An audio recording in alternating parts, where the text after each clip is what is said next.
परीक्षा सिर्फ कराना ही सरकार की जिम्मेदारी है या परीक्षार्थियों की चिंता करना भी उतना ही जरूरी है? देश में प्रतियोगी परीक्षाओं को लेकर अक्सर दो तरह की तस्वीरें सामने आती है। एक तरफ पेपर लीक, अव्यवस्था और अभ्यर्थियों की विरोध प्रदर्शनों की खबरें होती है, तो दूसरी तरफ कुछ ऐसा प्रयास भी दिखाई देता है जिनका उद्देश्य परीक्षा को अभ्यर्थियों के लिए अधिक सुगम, सुरक्षित और भरोसेमंद बनाना होता है। सही तरीके से हम पहुंचे हैं। बस की सुविधा बहुत अच्छे से चलाई है सरकार ने, बिल्कुल, बल्कि बस स्टैंड पे वहाँ से भी स्कूलों तक आपको पहुंचाएंगे और फिर वापस जाने के लिए भी बहुत सुविधा है। बसों की अच्छी सुविधा है, हमें आते ही बस बैठने के लिए मिल गई और थोड़ी देर में यहाँ से चलेंगे। हरियाणा कर्मचारी चयन आयोग की हालिया परीक्षा के दौरान राज्य सरकार ने अभ्यर्थियों की सुविधा के लिए कई विशेष व्यवस्थाएं की। दूर दराज से आने वाले विद्यार्थियों के लिए परिवहन की व्यवस्था की गई। कई स्थानों पर हरियाणा पुलिस ने भी जरूरतमंद अभ्यर्थियों को अपनी गाड़ियों से परीक्षा केंद्रों तक पहुंचाया, ताकि कोई भी विद्यार्थी केवल परिवहन की समस्या के कारण अपने भविष्य की परीक्षा से वंचित न रह जाए। परीक्षा केंद्रों पर सुरक्षा, निगरानी और पारदर्शिता के व्यापक इंतजाम किए गए, जिससे परीक्षा शांतिपूर्ण और व्यवस्थित ढंग से संपन्न हो सके। सबसे महत्वपूर्ण बात ये रही कि मुख्यमंत्री नायब सिंह सैनी स्वयं परीक्षा केंद्रों पर पहुंचे। उन्होंने अभ्यर्थियों से बातचीत कर उनका हालचाल जाना और पूछा कि उन्हें किसी प्रकार की कोई परेशानी तो नहीं आई।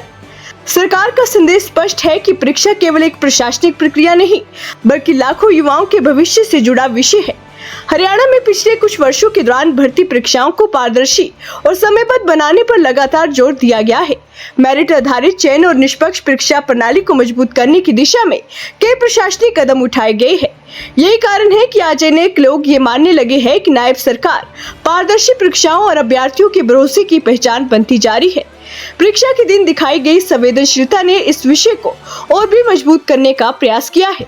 हाल के वर्षों में दिल्ली के जंतर मंतर पर विभिन्न प्रतियोगी परीक्षाओं को लेकर अभ्यर्थियों के प्रदर्शन भी देखने को मिले हैं। युवाओं की मांग हमेशा यही रही है कि भर्ती प्रक्रिया पूरी तरह से निष्पक्ष, पारदर्शी और समयबद्ध हो। लोकतंत्र में अपनी बात रखना हर नागरिक का अधिकार है, लेकिन ये भी जरूरी है कि जहां सरकारें सकारात्मक और प्रभावी कदम उठाती है, उन्हें भी उसी निष्पक्षता से दिखाया जाए। साथ ही ये भी उतना ही स्पष्ट है कि यदि किसी भी परीक्षा में पेपर लीक, धांधली या किसी प्रकार की अनियमितता सामने आती है, तो उसके खिलाफ सबसे कठोर कार्रवाई होनी चाहिए। प्रधानमंत्री नरेंद्र मोदी भी स्पष्ट शब्दों में कह चुके हैं कि युवाओं के भविष्य से खिलवाड़ करने वाले किसी भी दोषी को बख्शा नहीं जाएगा। नीट परीक्षा से जुड़े मामले में भी जांच एजेंसियों को सक्रिय किया गया, दोषियों के खिलाफ कार्रवाई की गई और जहां आवश्यकता पड़ी वहां पुनः परीक्षा आयोजित कर योग्य अभ्यर्थियों के हितों की रक्षा का प्रयास किया गया। आखिरकार किसी भी सरकार की असली पहचान केवल परीक्षा आयोजित कराने से नहीं बनती, बल्कि इस बात से बनती है कि वो परीक्षा प्रक्रिया को कितना निष्पक्ष, पारदर्शी और अभ्यर्थी केंद्रित बनाता है। हरियाणा में हालिया परीक्षा के दौरान दिखाई गई व्यवस्था इसी सोच की झलक देती है।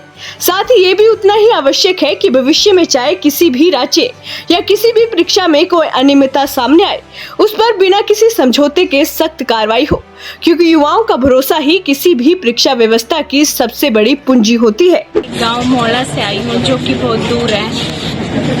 अगर मेरे घर पे कोई ले जाने वाला नहीं था तो उसके लिए मुझे बहुत दिक्कत होती, इसलिए बसों की सुविधा इतनी अच्छी थी कि मुझे कोई दिक्कत नहीं हुई। इवन बस स्टैंड से भी स्कूल तक, सेंटर तक पहुंचाने के लिए बहुत अच्छी सुविधाएं थी, सारी फैसिलिटी बहुत अच्छी थी, इसलिए मैं थैंक यू कहना चाहूँगी सीएम साहब को।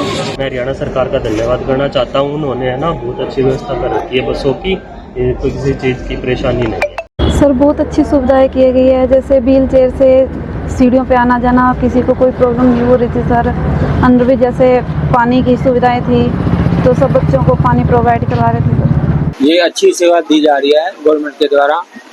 इसमें कैंडिडेट अपने टाइम से सेंटर पे पहुंच रहा है, असुविधा नहीं हो पा रही है, सुविधा टाइम से पहुंचने का मदद मिल रही है, तो हम सरकार का धन्यवाद करते हैं। बहुत अच्छी है जी, घर से बैठे बिल्कुल घर आके यहाँ से बस मिल गई है सेंटर के लिए, सरकार बहुत अच्छा कर रही है। साथियों, मैं धन्यवाद करता हूं हरियाणा सरकार का, मुख्यमंत्री नायब सैनी जी का, जिन्होंने प्रत्येक दिव्यांग को सेंटर तक पहुंचाने के लिए सरकारी वाहन उपलब्ध करवाए हैं।